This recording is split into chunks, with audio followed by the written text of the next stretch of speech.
São seguinte de Mommsen, o grande historiador alemão, que demonstra que nossos antepassados não eram tão bárbaros como se pretendia. O mundo céltico se liga mais estreitamente ao espírito moderno do que ao pensamento greco-romano. E o Sr. Camille Jullian insiste sobre este fato. Vercingetorix não era por isso fechado e hostil à civilização greco-latina.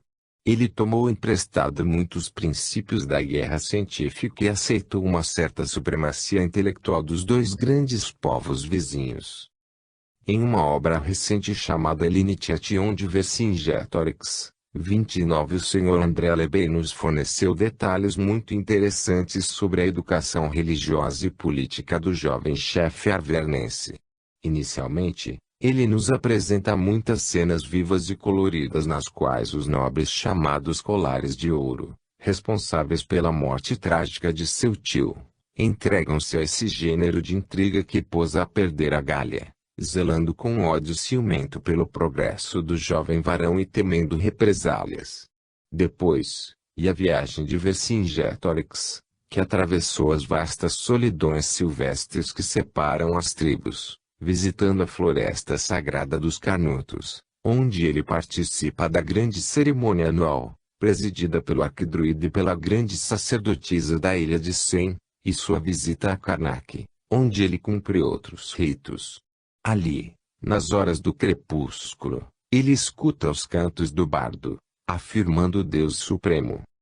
Eu creio em um Deus único, eterno, que não se conhece, que nunca se conhecerá, indubitavelmente. Eu creio naquele que é, naquele que será, visto que é o mesmo, naquele que se revela e existiu sempre, visto que é o mesmo ainda. O caminho que leva à sua incógnita começa no sacrifício voluntário.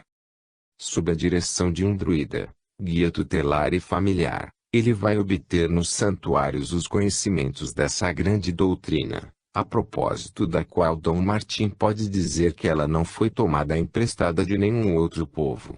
Sem dúvida, em seus relatos é preciso levar em conta a fantasia, mas os principais fatos repousam numa base histórica. O que há de mais notável nessa obra são as páginas consagradas à conversa solene e secreta dos dois druidas sobre a praia bretã, em frente das Ilhas Sagradas. Um deles, Divitiac, e admirador e aliado dos romanos, o outro, Macarvem, preceptor de Vercingetorix, somente tem em vista o futuro e a grandeza da Gália, o desenvolvimento de seu gênio livre, independente de toda ingerência estrangeira.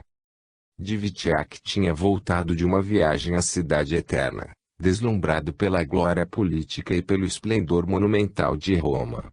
Ele sonha com uma aliança que julga necessária para completar o poderio da Gália e assegurar sua função no mundo.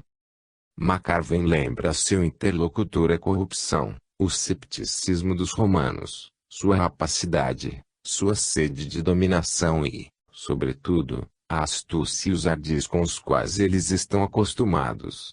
Confiante na religião e na prática que ama, ele deposita toda a sua esperança em uma Gália independente.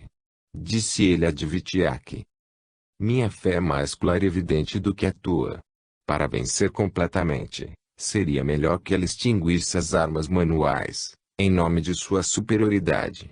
O triunfo passageiro da matéria sobre o espírito não pode anular a vida do espírito, ela consagra ainda mais e a faz ressuscitar eternamente acima da vitória momentânea do inimigo. Ao contrário, aceitando, mesmo por astúcia, o conquistador que a domina, ela se humilha pouco a pouco, ela se entrega. A derrota nobre valeria mais pela sua resistência legítima do que a vitória brutal do número e da força, unicamente. Eu somente confio na estrada perpétua, obstinada da consciência. Porque ela é direita, superior, decisiva entre todos os outros meandros, ela segue mais adiante. Deixá-la, abdicá-la e se perder, talvez morrer, e da morte da qual não se levanta. Essa morte engole tudo, é tão pesada que arrasta a alma esmagada sob o peso de sua nulidade. P. 163. Prosseguindo sua viagem, Vercingetorix vai consultar as druidisas da ilha de Sem. Tu vieste, lhe dizem elas, nos interrogar sobre o enigma dos mundos.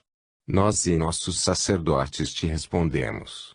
Tu chegaste, como nós, ao conhecimento da migração das almas e das leis da vida universal. Agora uma outra tarefa te será imposta. É preciso, doravante, pensar em Roma. Se tudo que viste do Império Gaulês te tem feito amá-lo, se tu estás ligado à nossa religião, forte e doce, natural e divina, onde o mal inevitável da vida se esclarece e se resgata pelo sacrifício, depois atinge ao sublime e verdadeiro pelo culto equilibrado do espírito, se tu te das conta de que na cidade fria, sobre a qual vigia o Capitólio, apesar da doçura do clima e da beleza dos montes Apeninos, vencido, tu regressarás para morrer no ar salubre da Gergovia, a lição viva do Pui majestoso, a profundeza calmante de suas florestas. Então prepara-te desde agora. Prepara-te para salvar teu país e sua religião, única no mundo, tua nação de águas claras, de corações disputadores, mas bons e quentes. Crê em mim, crê em minhas irmãs, crê em nossos sacerdotes, esta virtude particular ao nosso solo, onde a raça céltica atinge sua mais justa expansão, não existe em outra parte.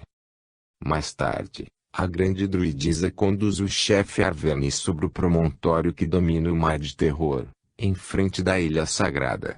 Nesse tumulto de vagas, que imprime às suas palavras uma espécie de solenidade fatídica, ela lhe lançou estes dizeres em tom imperioso. Eleito por todos, tu serás rei e tu nos pertences. Sob este gládio cintilante, acima do abismo, símbolo da vontade, além de todas as agitações humanas, juro dedicar todos os minutos da vida, tua morte, tudo o que compõe teu corpo perecível, como também tudo o que prepara a tua alma imortal ao cumprimento da libertação. Tu estás, aqui, no fim do mundo.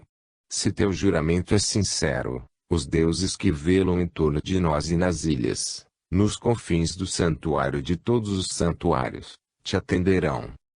E no vento e na tempestade, sob o ruído das ondas barulhentas, sob o gládio ensanguentado, Vercingetorix jurou.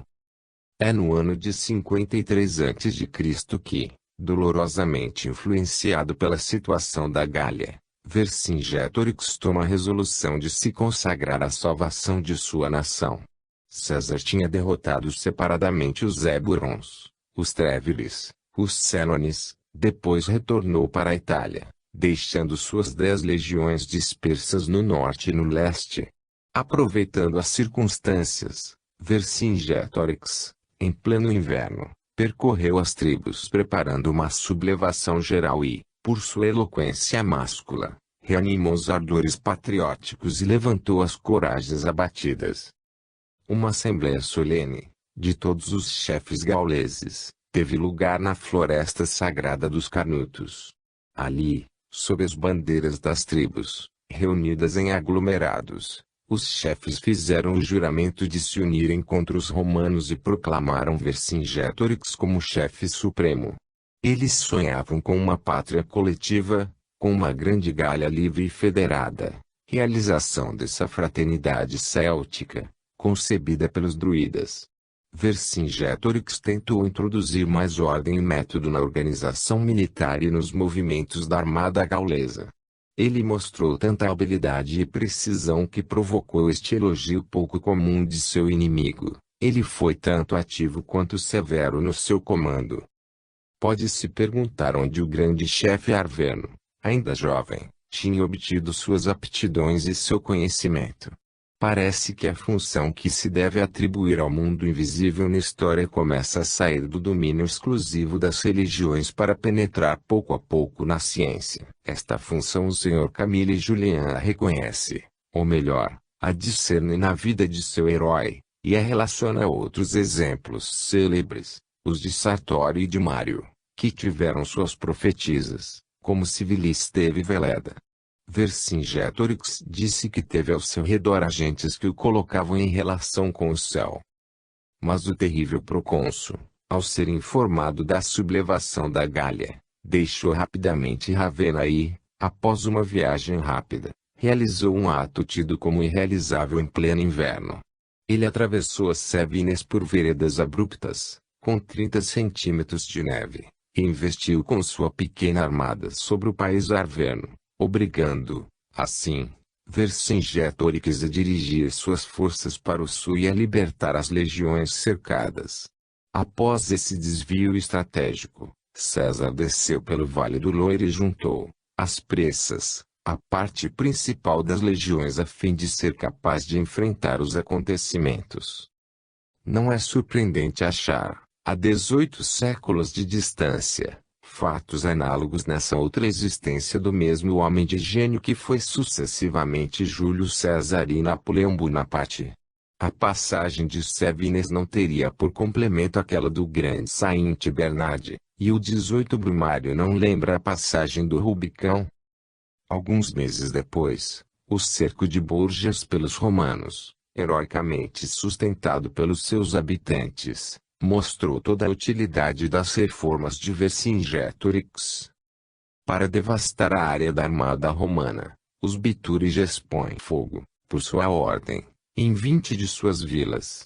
César sobe de novo até Auvergne com suas legiões e ataca a Gergovia, foco da independência gaulesa. Ele é repelido, forçado a deixar seu campo e a bater em retirada durante a noite.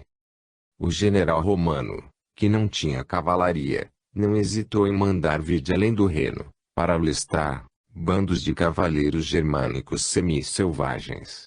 E é assim que, após ter proclamado muitas vezes, altissonante, que ele não vinha à Gália a não ser para defendê-la contra os germanos, foi ele mesmo que abriu o caminho às invasões.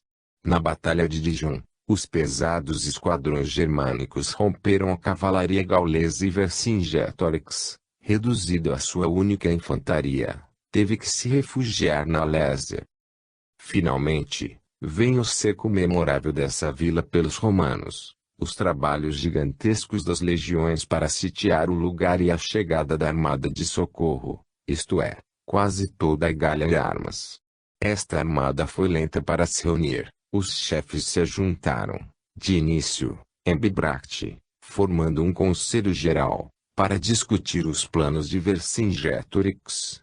Se havia entre eles homens devotados, sem exceção, à liberdade da Gália, havia, também os ambiciosos de duas caras, como os dois jovens Eduenos Viridomar e Eporedorix, ambos decididos a favorecer, em segredo, os desígnios de César.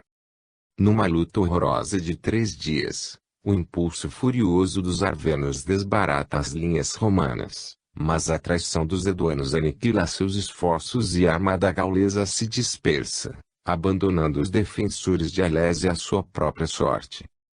Vercingetorix, vencido, poderia fugir, mas preferiu se oferecer como vítima expiatória a fim de poupar a vida de seus companheiros de armas.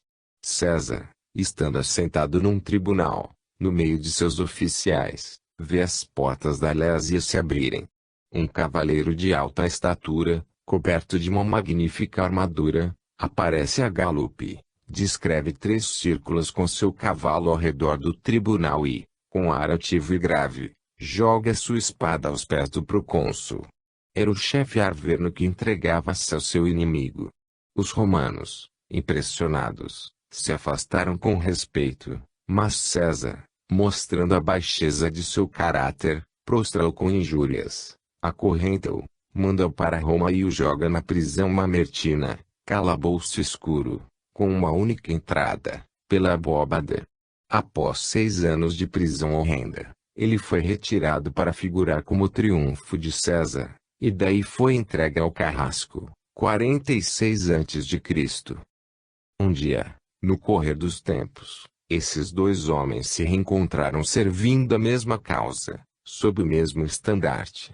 César se chamou, então, Napoleão Bonaparte e Vercingetorix tornou-se o general des Archi.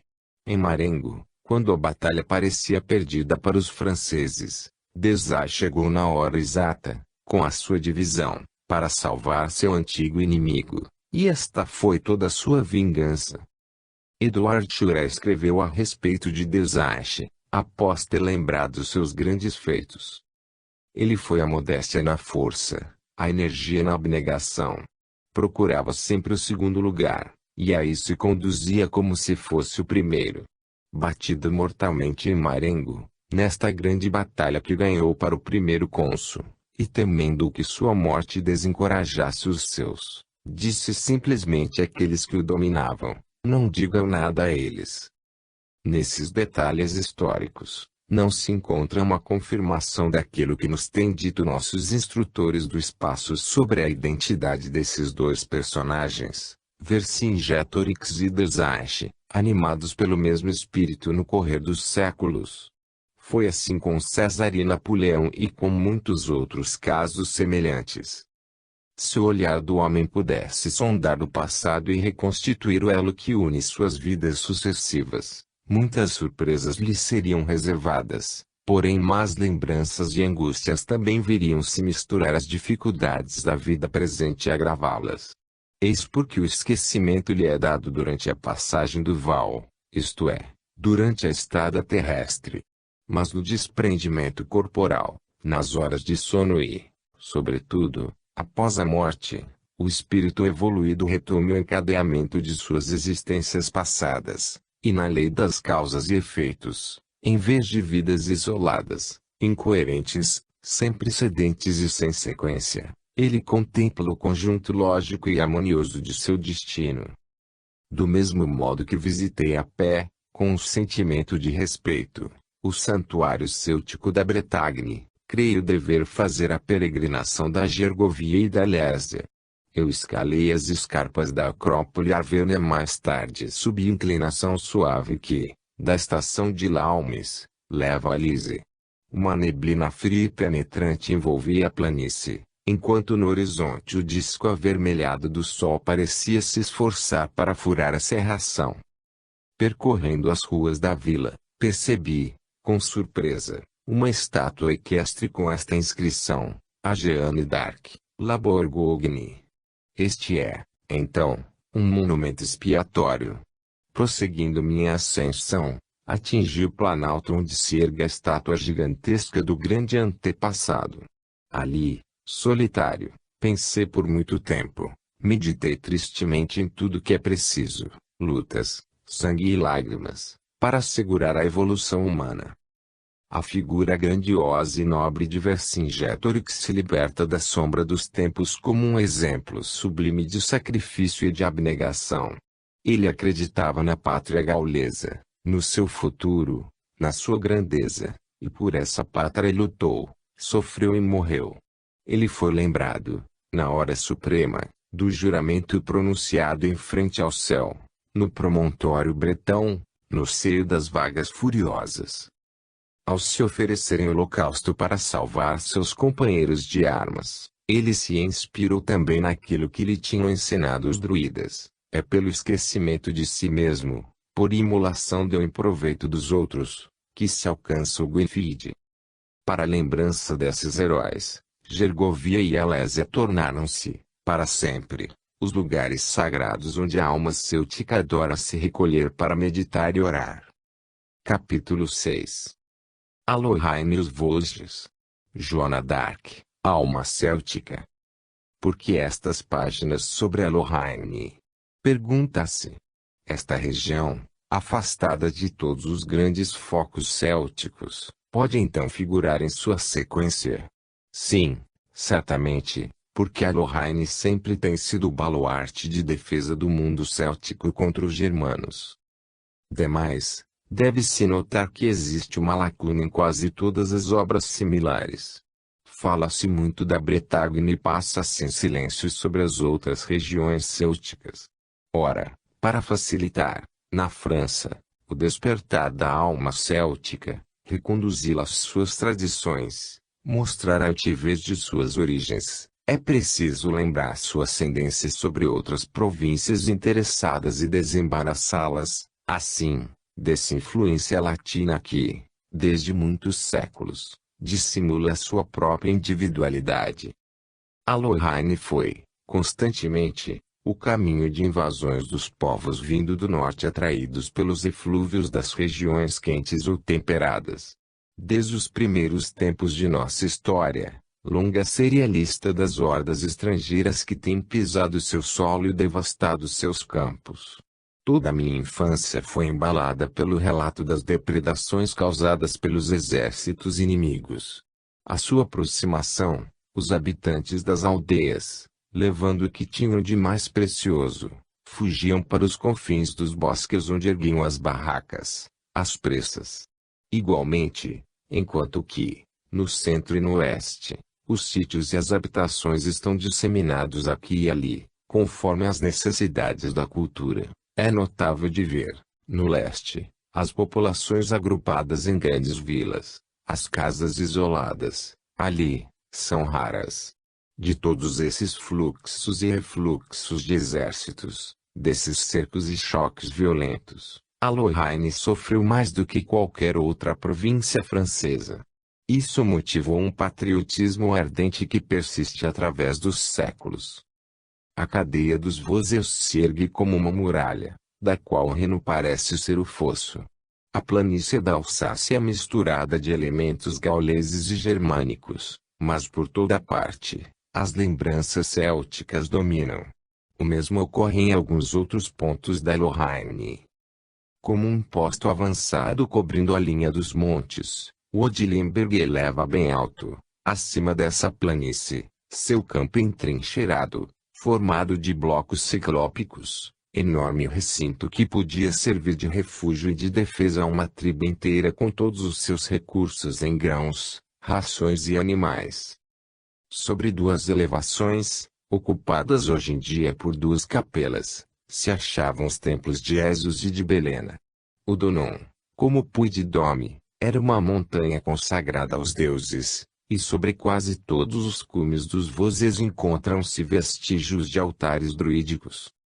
Eu andei, frequentemente, sobre essas cristas e esses planaltos encrespados de carvalhos, de faias e de negros abetos entre os rochedos de aranito vermelho e de ruínas de velhos burgos, pousados como ninhos de águias sobre os altos cumes. A qual época remonta o vasto sistema de defesa que, sob o nome de muro pagão, abarca as alturas de Saint-Odile, a Blois e o Minelstein.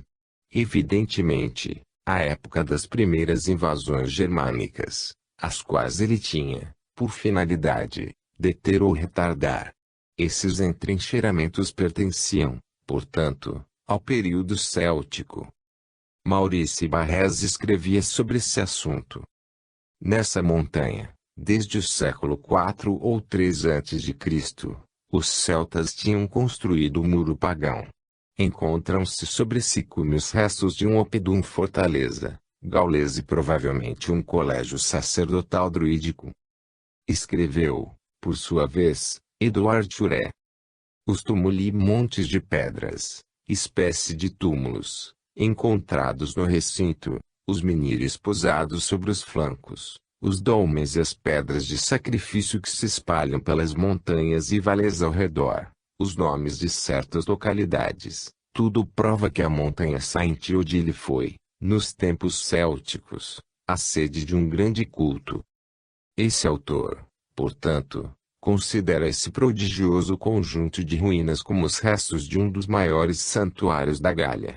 Ele coloca sobre o promontório de Landsberg o Templo do Sol, usado pelos druidas.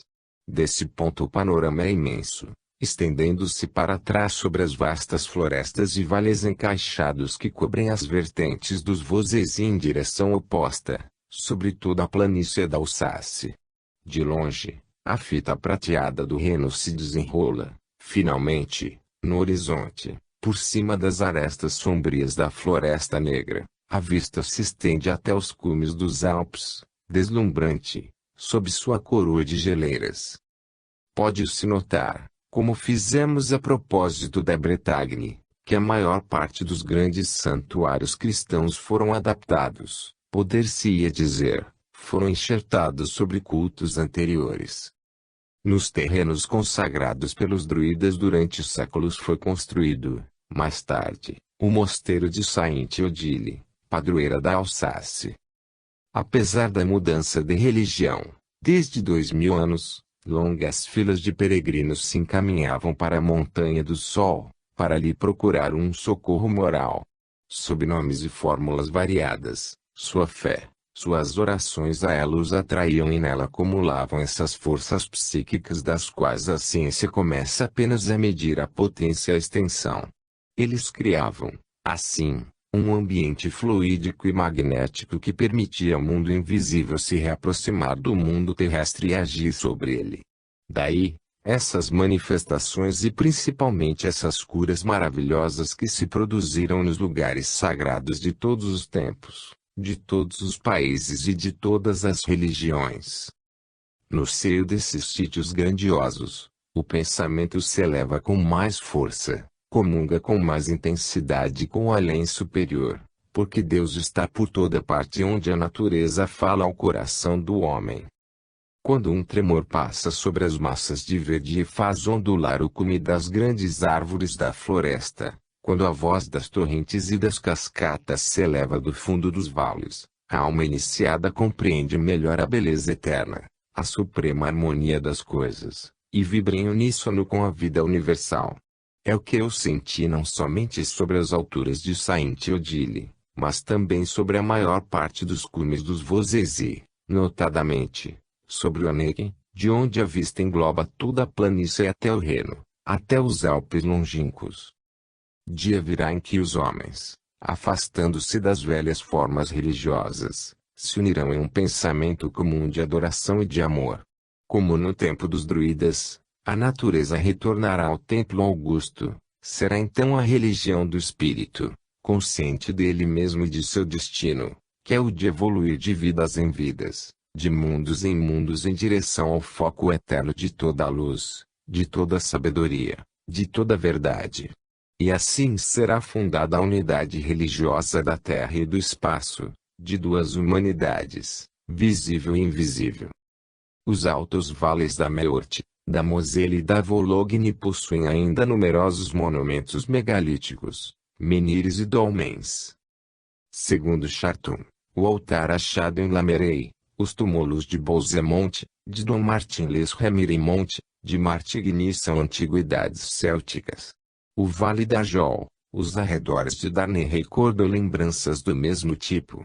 A montanha dos Deux-Jumeaux apresenta, sobre o Piton Nord, cavidades circulares e características onde os druidas recolhiam diretamente as águas pluviais como sendo as mais puras para a celebração de seus ritos religiosos. Sobre o Piton Sud, o Grande Jumeau, pode-se notar os vestígios de um oppidum fortaleza gaulesa. Pessoalmente, pude observar na Lorraine muitas dessas rochas arrumadas em forma de altares, com cavidades circulares, espécie de pias de água benta druídicas, em particular em Grand-Rougemont, no Vale da Haute-Vezouze. Igualmente na montanha, perto de Épinal, chamada Cabeça de Pequena Cuba por esse motivo. Uma escavação semelhante, chamada Caldeirão das Fadas, é encontrada na montanha de Rep, entre Raon-Latap e Etivão. Perto de Saint-Dié outros vestígios célticos são encontrados, até na Floresta dos Mulheres, distante de todo o caminho. Sobre a crista do Monte de Ormonte pode-se seguir as marcas de alinhamentos de pedras levantadas. Mais perto de Nancy, conhece-se a fortaleza de Sainte-Geneviève, a de Champigneulles, na Floresta da Forace, e, sobretudo, a importante obra, acima de Lourdes, chamada falsamente de Campo Romano e que é céltica, da Idade do Ferro. As escavações praticadas nesses lugares deram resultados significativos, conservados no Museu de Lorraine. Quantos outros vestígios célticos são considerados, por ignorância, como galo-romanos? A essas lembranças, frequentemente profanas, nós preferimos os velhos altares em plena floresta onde os romanos nunca entravam, ficando nas cidades e nos grandes vales abertos às rotas comerciais. Eu admiro os rochedos antigos na floresta profunda onde nós, celtas, nos sentimos mais em nossa casa. Os megalitos, nota-se, são numerosos em Lorraine como em todo o resto da Gália. Os menires ou pedras de pé, domes ou mesas de pedra, cronleixos ou círculos de pedra se encontram frequentemente, sempre em estado rústico, aos quais se poderia denominar com o título correto de pedras virgens. Se a simplicidade das formas e a ausência completa de estética podiam ser consideradas como os indícios de uma antiguidade recuada, pode-se fazer remontar a origem dos megalitos às primeiras idades da história. Entretanto, nós vemos que os celtas ainda faziam uso deles durante nossa era, embora mostrassem uma arte refinada na fabricação de armas, joias, vestuários, etc. Havia então aí, nessa simplicidade desejada, uma intenção profunda, um sentimento religioso, que Jean Renaud, professor da Universidade de Paris, nos explica nestes termos no seu belo livro L'Esprit de la Gaule.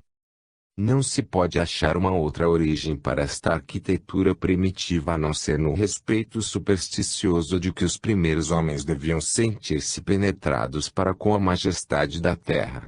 Eles deviam recear, naturalmente, cometer um sacrilégio, aventurando-se a modificar a figura desses blocos de formas inexplicáveis. Essa arquitetura simboliza a época em que o homem já quer erigir monumentos e não ousa ainda submeter aos ultrajes do martelo a face augusta da terra. As costas da Moselle e os altos do Meuse, isto é, as duas cadeias de colinas que cercam esses rios, eram na maioria coroadas de fortalezas e mesmo de monumentos consagrados aos deuses e às deusas locais, Teutates, Tara, Belém, Rosmerta, Serona, deusa das águas, que não eram, na realidade, mais do que gênios tutelares, espíritos protetores das tribos. Todos esses vestígios provêm de duas grandes tribos célticas, os Mediomatriques, que tinham por capital Metis, de Vorentum, e os Leoques, cujo principal centro era Tou. Os Mediomatriques tinham enviado 6.000 homens para levantar o bloqueio de Alésia, enquanto que os Leoques, aliados dos Trevores, resistiam aos germanos. São Jerônimo dizia, no século IV, que a língua céltica era ainda usada em Verdun e em Tou, onde atrapalhou o progresso do cristianismo. Voltemos à vertente lorena dos Vosges. É preciso ter frequentado por longo tempo essas regiões, visitado esses lagos, essas torrentes, essas cascatas, tudo quanto alegra ou varia a cada passo a paisagem, para compreender e sentir o encanto penetrante, a doce magia que se forma nessa região e predispõe a alma ao recolhimento e ao devaneio. Eu gostava de conversar com os lenhadores e os carvoeiros da floresta de Vosges e constatei que se reencontra entre eles tudo o que caracteriza a raça céltica, a elevada estatura, a alegria, a hospitalidade, o amor e independência. Bismarck dizia dos lorenos, após 1871, esses elementos são muito indigestos. Isso me lembra uma discussão que tive em Schlücht, com alemães, no dia seguinte à anexação da Alsácia ao seu império.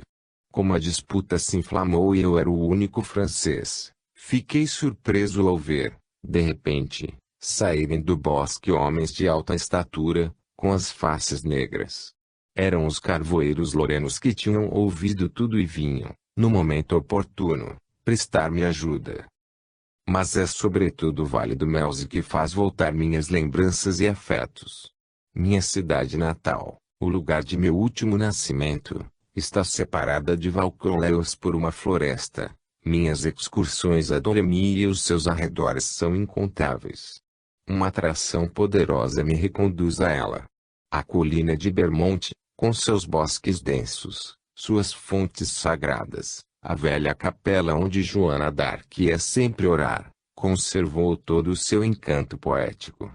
O bosque Chenu está mais devastado, mas a fonte de Grosellier sempre faz ouvir seu doce murmúrio. A suntuosa basílica moderna, apesar da sua ostentação, não esconde a humilde igreja da vila onde Joana foi batizada. Sobretudo o vale plana uma atmosfera de misticismo que impressiona a alma pensativa e recolhida. Os espíritos flutuam no ar, inspirando os escritores mais refratários. É assim que Maurice Barrès, que nem sempre foi delicado para os espíritas, mas tão bom loreno pelo coração, escreveu o seguinte: em Jeanne nós vemos agir, sem o seu conhecimento, as velhas fantasias célticas. O paganismo ser que assedia esta santa cristã. A donzela honra os santos, mas, instintivamente, prefere aqueles que abrigam, sob as suas invocações, as fontes encantadas. As diversas potências religiosas espalhadas nesse vale do Meuse, ao mesmo tempo céltico, latino e católico, Jeanne as acolhe e as harmoniza. Deveria ela morrer por efeito de sua nobreza natural. As fontes druídicas, as ruínas latinas e as velhas igrejas romanas formam um concerto. Toda essa natureza separada desperta em nós o amor de uma causa perdida na qual Jeanne é o tipo ideal. Enquanto tivermos um coração céltico e cristão, não cessaremos de amar essa fada que transformamos em uma santa. Merlin, o encantador, profetizou a sua vinda, como se assegura. O caso é possível, mas foi muito contestado e não insistiremos nesse particular. O certo é que ela foi anunciada, desejada, esperada, prevista, do âmago de uma raça que sempre pôs a sua esperança e a sua fé no olhar inspirado das virgens. E Maurice Barrès chega a atribuir as influências célticas que iluminam a infância de Joana uma das causas de sua condenação. Como Joana, eu gostava de visitar os bosques, as fontes sagradas, as árvores seculares em volta das quais se desenvolvia o círculo das fadas. Mas, quem eram essas fadas de que se trata um pouco por todas as partes da Lorraine? Sem dúvida, uma vaga e longínqua lembrança das druidisas de vestidos brancos, celebrando seu culto sob os raios prateados da lua. Edouard Chouret, no seu belo livro Les Grandes Légendes de France, escreveu: as druidisas eram também chamadas de fadas, isto é, seres semidivinos, capazes de revelar o futuro. A origem dos druidas remonta à noite dos tempos, à aurora da raça branca. As druidisas são talvez mais antigas ainda, se nos basearmos em Aristóteles, que atribui o culto de Apolo de Delos às sacerdotisas hiperboreanas. As druidisas foram em princípio as inspiradas livres, as pitonisas da floresta. Os druidas serviam-se delas, inicialmente, como pacientes sensíveis, aptas à clarividência, adivinhação. Com o tempo elas se emanciparam, formaram colégios femininos e, ainda que submetidas hierarquicamente à autoridade dos druidas, agiam por seu próprio impulso. Daí resultou certo abuso de poder, particularmente no que se refere aos sacrifícios humanos, mas Edouard Chouret considera a questão sob plano superior e acrescenta: a ação é a origem de tudo. A ideia da vidente, da visão espiritual da alma que vê e possui um mundo interior, superior à realidade visível, domina toda a lenda e aí lança como que raios de luz. Joana d'Arc era, então, por excelência, uma alma céltica, uma imagem desses seres predestinados, desde a aurora da história, às formas mais elevadas do sacerdócio feminino e da adivinhação. Não estava ela sob a possessão das mais altas faculdades psíquicas, visão, audição, pressentimentos, premonições? Seja nos interrogatórios dos examinadores e dos juízes, seja nas discussões dos conselhos ou mesmo no tumulto dos combates, ela sempre teve a intuição daquilo que devia dizer e fazer. Tudo isso em uma jovem sem instrução, que não tinha 20 anos. E que cena nesse terrível drama! Trata-se da salvação da França, de saber se ela será inglesa. Mas, como Joana vai nos dizer mais adiante, ela era um modesto instrumento vibratório que recebia a inspiração do mundo invisível. Sim, certamente, Ela era agente do mundo invisível, missionária celeste. Quando os homens aprenderem a conhecer a vida que reina sobre as esferas superiores e nos espaços etéreos, saberão que Deus criou uma classe de espíritos angélicos e puros, a quem Ele reserva missões dolorosas, missões de devotamento e sacrifício, pela salvação dos povos e reabilitação da humanidade. O Cristo, Joana d'Arc e outros pertencem a esta ordem de espíritos. Quando eles descem aos mundos materiais, encarnam sempre nas classes mais humildes para lhe dar o exemplo da simplicidade, do trabalho e do desinteresse.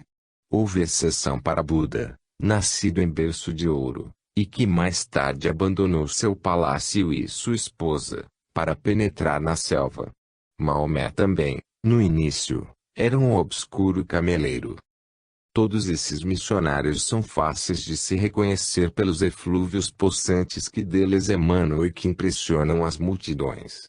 Parece que eles têm um raio divino sobre suas frontes e em seus corações. Era o caso de Joana d'Arc, segundo o testemunho do cidadão de Orleans, que dizia: é uma alegria vê-la e ouvi-la. Ainda agora, quando lhe agrada, às vezes, nos visitar, o espírito de Joana se anuncia em nossas reuniões por uma viva radiação luminosa. Ela aparece ao vidente, em transe, sob uma forma cujo esplendor é difícil de fitar diretamente. Foi nessas condições que ela ditou, por incorporação, numa noite de Natal, a seguinte mensagem: Amigos, a Lorraine vos saúda. Desejo que esta festa de Natal seja em vossos corações o símbolo da doçura, do amor, da esperança. Minhas atribuições no espaço não me permitem descer frequentemente até vós. Eu vos devia estas poucas palavras, porque minha afeição vos é dedicada. Vim aqui trabalhar convosco, pensei e orei convosco. Eu desejo que Deus abençoe vossa obra e que ela faça o bem aos franceses e às francesas apaixonados pelo celtismo e pela lembrança da raça. Esta raça francesa inviolável em sua essência, sempre impregnada pela centelha divina, não pode perecer. É pelos bons escritos que vós a fareis amar. Unamos o pensamento de Deus à França, para que lhe envie as suas volutas de amor, a fim de regenerar nossos irmãos e irmãs que tudo ignoram de Deus. Vós desejais associar a pastora de Lorraine à vossa obra. Durante toda a minha vida terrestre, fui impregnada pela centelha céltica. Ela manteve em mim a chama do ideal patriótico, como também os germes da fé transmitida pelo primeiro druida. Eu os sentia sob a forma de uma vitalidade particular, feita do culto da tradição e do reflexo das leis imutáveis, retiradas das fontes da vida universal. Eu fui o modesto instrumento vibratório que recebia a inspiração de Deus. Dessa terra lorena, que vós amais, eu levei, através da França, as radiações interligadas pelos séculos, e foi uma honra para mim poder unir as almas perdidas e as vontades vacilantes. Se vosso coração vos impõe falar da Lorraine, de suas emanações célticas, dizei que Jeanne, a pobre pastora de Doremi, foi o dócil instrumento que ouvia as vozes dos espíritos bem-amados, prova de que o raio céltico não estava extinto sobre o solo da França. O amor de Deus, o do país e do próximo são as essências, as mais suaves, as mais luminosas, transmitidas pelo raio recebido, outrora, pelos druidas. Ele se estendia e se esparramava da Bretagne à Lorraine, daí se irradiando do oeste para o leste. Se este capítulo vos dá a alegria de escrever, é que ele vos foi inspirado pelos vossos bons guias e pelo vosso coração. Jeanne vos agradece que o façam. Em troca ela pedirá a Deus que sustente, na alma daqueles que lerão vossa obra, o culto da fé em Deus Todo-Poderoso e Bom, o amor da pátria, do solo que recebe os eflúvios celestes, o que dá ao coração a doce alegria de amar no reconforto e na esperança. Segunda parte. O druidismo. Capítulo 7. Síntese dos druidas. As tríades, objeções e comentários. Das profundezas dos tempos, A síntese dos druidas se apresenta como um dos mais altos pináculos que o pensamento filosófico pode atingir.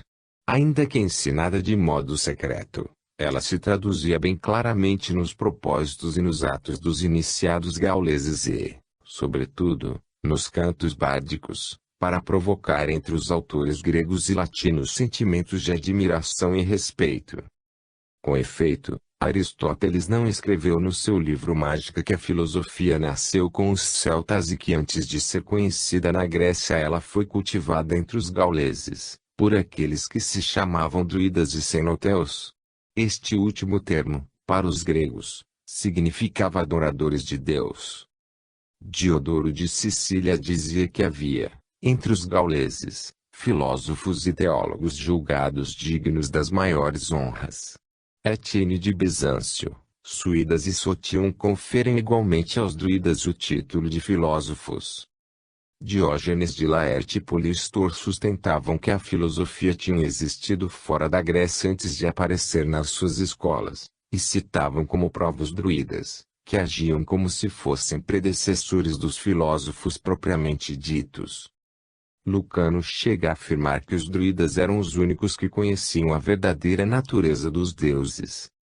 Ao tratar das analogias que existem entre a filosofia dos druidas e a escola de Pitágoras, Jean Reinald assim se exprime: não somente a antiguidade não hesita em aproximar os druidas da escola de Pitágoras, como também ele os incorpora completamente.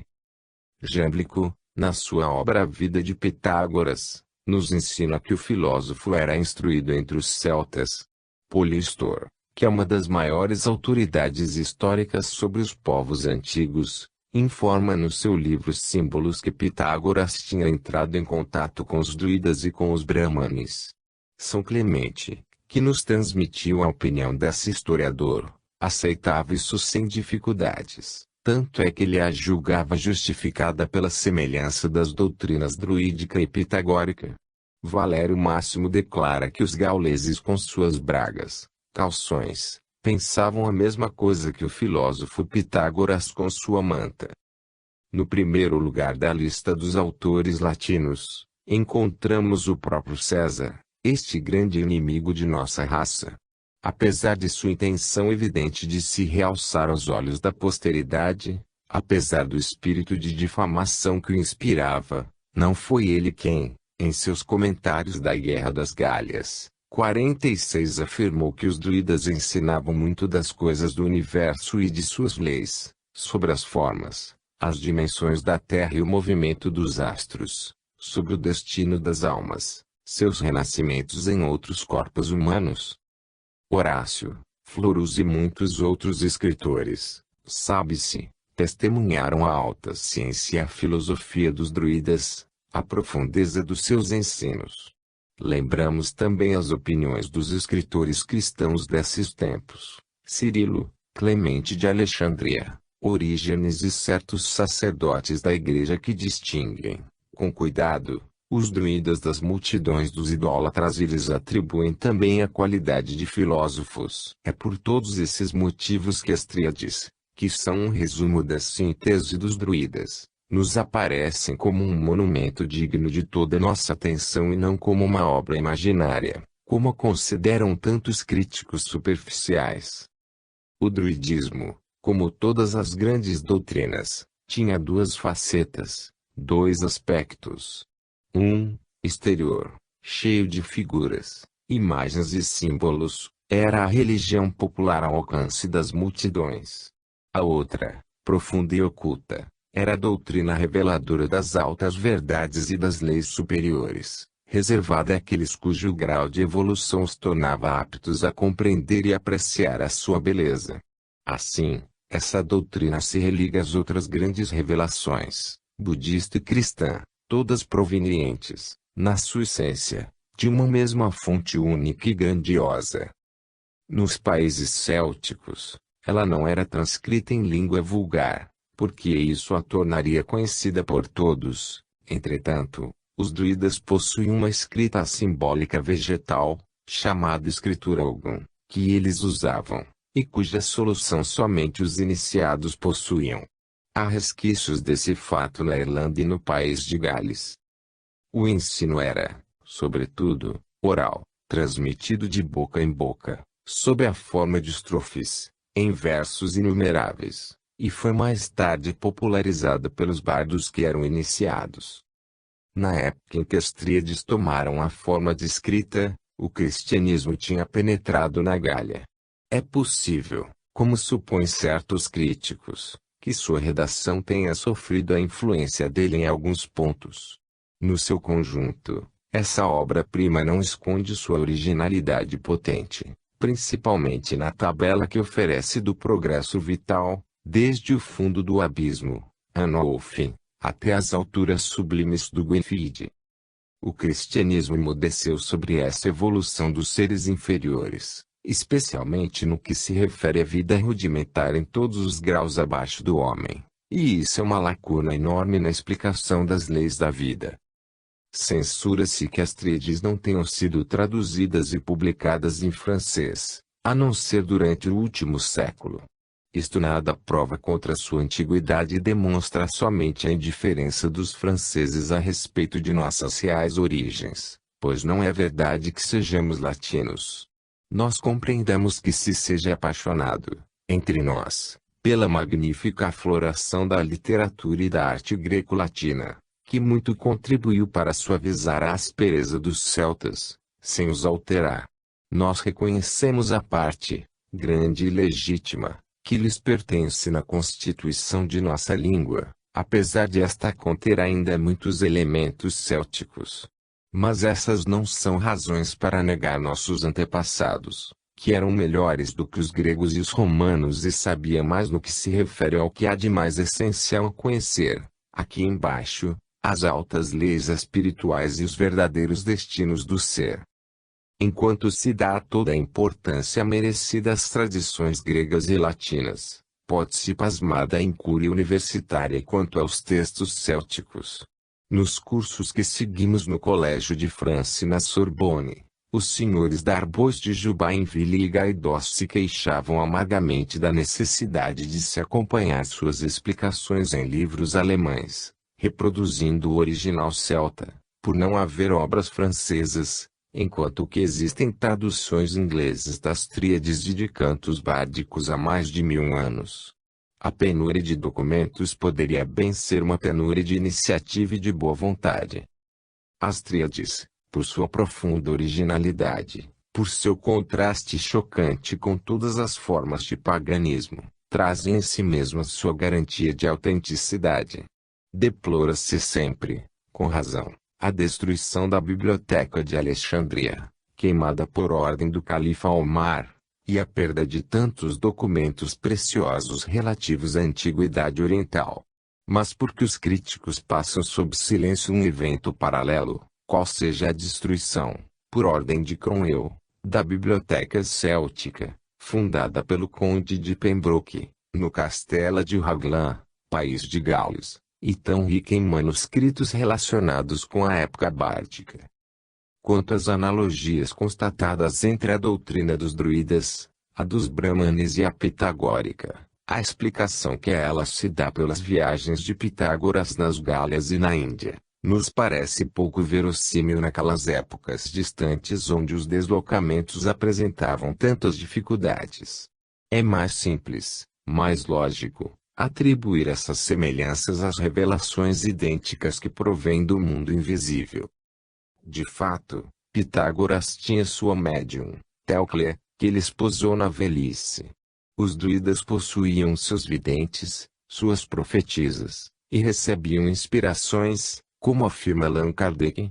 De sua parte os brahmanes conheciam todos os meios de se comunicarem com os petris, espíritos. Os dois mundos, visível e invisível, sempre se corresponderam, e nessa época de fé ardente e de pensamento meditado, nos santuários da natureza, a comunhão era mais fácil, mais intensa e mais profunda. É somente na Idade Média que a Inquisição, o fanatismo católico, montando as fogueiras e condenando ao fogo, sob pretexto de feitiçaria, os médiuns e os videntes, rompeu o laço entre os dois mundos. Ele se reformou em nossos dias, e nós sabemos, por nós mesmos, que grandes ensinos podem vir das esferas superiores para a humanidade. Um dos caracteres distintivos do druidismo se encontra em seu conhecimento antecipado e aprofundado desse mundo invisível, assim como das forças ocultas da natureza, dessas potências secretas pelas quais se revela o dinamismo divino. Isto que nós sabemos atualmente, graças aos espíritos, das grandes correntes de ondas que percorrem o universo e que são como artérias da vida universal, correntes de onde derivam as forças fluídicas e magnéticas. Os druidas obtinham das mesmas fontes, reservando o seu uso ao campo psíquico. Nossa débil ciência começa a descobrir a sua importância e as aplicações para fim industrial, sem prever as consequências mórbidas e os efeitos destrutivos que elas podem acarretar nas mãos de uma humanidade muito pouco evoluída. Um conhecimento mais preciso do ser, de sua natureza e de seu destino se correlacionava a essas concepções de ordem geral. Conforme as tríades, há 3 fases, ou círculos, de vida. No Anolfin, ou círculo da necessidade, o ser começa sob a forma mais simples. No Abre ele se desenvolve, vida após vida, no seio da humanidade e adquire a consciência e o livre-arbítrio. Finalmente, no Gwynfi ele desfruta da plenitude da existência e de todos os seus atributos. Libertado das formas materiais e da morte, ele evolui para a perfeição superior e atinge o círculo da felicidade. As tríades 12, 13 e 14 assim se exprimem. 12. 3 círculos de vida. O círculo de Selgant, onde não há nenhum outro a não ser Deus, nem vivo nem morto, e ninguém, a não ser Deus, que possa atravessá-lo. O círculo de Abre das transmigrações, onde cada estado germina da morte e o homem o atravessa no presente. O círculo de Gwynfide, onde cada estado germina da vida e o homem a ele viajará no céu. 13. 3 estados dos vivos. O estado da necessidade no Anolfin abismo ou profundeza escura. O estado de liberdade na humanidade. O estado de amor, ou Gwynfide, no céu. 14. 3 necessidades de toda a existência na vida. O começo no Anolfin. A travessia do Abrede. A plenitude no Gwynfide. E sem essas 3 necessidades ninguém pode existir, exceto Deus. Os nascimentos não são, então, um efeito do acaso, mas formas da grande lei da evolução. A vida atual é para cada ser a resultante de suas vidas anteriores e a preparação de suas vidas futuras. Ele recolhe os frutos bons ou maus do passado e, segundo seus méritos ou seus deméritos, sobe ou desce na via da ascensão. Seu destino está sempre em harmonia com seu valor moral e seu grau de progresso. Renan, em seus artigos sobre a poesia céltica, na Revue des Deux Mondes, ressalta a distinção que se deve fazer entre as duas doutrinas, céltica e romana. Segundo os druidas, o ser individual possui em si mesmo seu princípio de independência e de liberdade, seu gênio próprio, suas forças evolutivas. No catolicismo é sobretudo pela graça, isto é, por um favor do alto, que o ser se aperfeiçoa e se eleva. Mas essas doutrinas não são inconciliáveis, porque o celta conhece o estreito vínculo que o une ao mundo invisível e aos seres que o povoam. Daí, para ele, o culto dos espíritos dos antepassados e, por extensão, o sentimento de uma solidariedade que o religa à imensa cadeia da vida que se desenrola desde as profundezas do Anolfin, o abismo, até as prestigiosas alturas do Gwynfide. A doutrina céltica se dirige sobretudo às almas valentes que se esforçam para escalar os altos cumes, a todos aqueles que veem na vida uma luta constante contra os instintos inferiores, que consideram a prova como uma purificação e evoluem em direção à luz, em direção à suprema beleza. O cristianismo é o espírito benévolo que se inclina sobre o sofrimento humano, é a providência que consola, sustenta, reabilita, é a mão tutelar que guia a ovelha desgarrada aí atrás ao aprisco. Essas duas doutrinas se completam entre si e se harmonizam para formar um móvel de perfeição. Tudo o que vem de Deus é perfeito, eis porque as três grandes revelações, a oriental, a cristã e a céltica, são idênticas na sua fonte, contudo elas se diferem